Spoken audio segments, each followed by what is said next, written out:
autosubventions de l'État, au vu de tout ce qui se passe. Donc l'État essaie quand même également de nous appuyer au maximum comme on veut, parce que sans l'État, c'est qu'aujourd'hui, quelqu'un achète sa bouteille de gaz même à 12 000.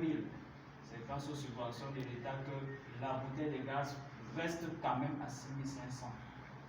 Toujours 6 500, parce que sans ces subventions-là, on serait déjà à l'échelle de pratiquement les 14 000.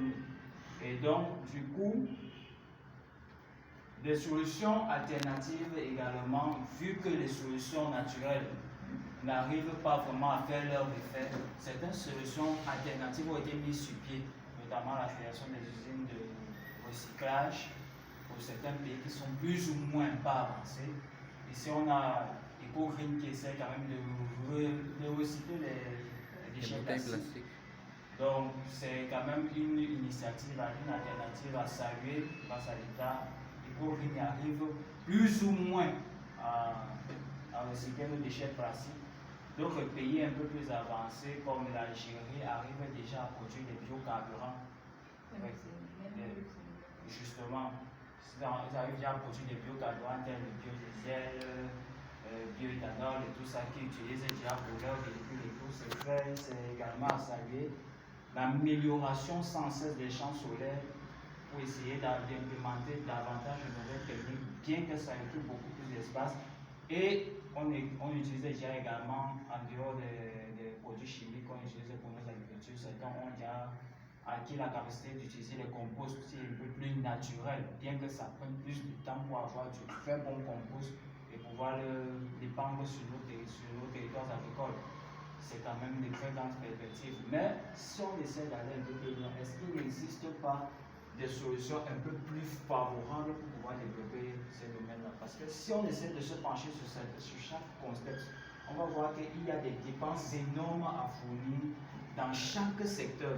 Quand on va par exemple parler du secteur énergétique, il faut se concentrer sur les champs solaires, les barrages hydroélectriques pour les améliorer. Il faut tout un capital pour rendre ce secteur uniquement très fonctionnel. Quand on va parler d'agriculture, il faut encore déplacer d'énormes sommes pour rendre encore ce secteur fonctionnel. Est-ce qu'il n'y aurait pas une solution qui permet de rendre tous ces secteurs fonctionnels à la fois? On a pensé et on a mis sur pied ce qu'on appelle la biométhanisation. La biométhanisation est capable de rendre tous ces secteurs fonctionnels de façon optimale à la fois. Tous ces secteurs. Alors, du coup, on va se poser la question de savoir, c'est quoi même la biométhanisation? Vu qu'il a autant de vertus, pourquoi est-ce qu'on n'arrive pas facilement à l'implémenter chez nous? C'est quoi? De quoi est-ce qu'il s'agit? Alors, nous allons voir dans la suite de la slide la définition de ce que c'est comme principe concernant donc la biométhanisation. Comme vous pouvez le voir sur l'écran, dans la biométhanisation, vous avez deux termes, bio et méthane. Bio pour biomasse, c'est-à-dire on utilise la biomasse, ce qui est organique. Je vais prendre un cas très particulier, les déchets de collectivité, tout ce qui est organique. On prend ça et on transforme ça en un sous-produit de l'hydrocarbure qu'on appelle le méthane. La majorité parmi nous ici connaissent ce que c'est que le méthane. C'est une des coupes de la raffinerie de pétrole brut. Le méthane est utilisé comme gaz naturel et c'est d'ailleurs le gaz le plus léger et le plus productif en termes d'énergie.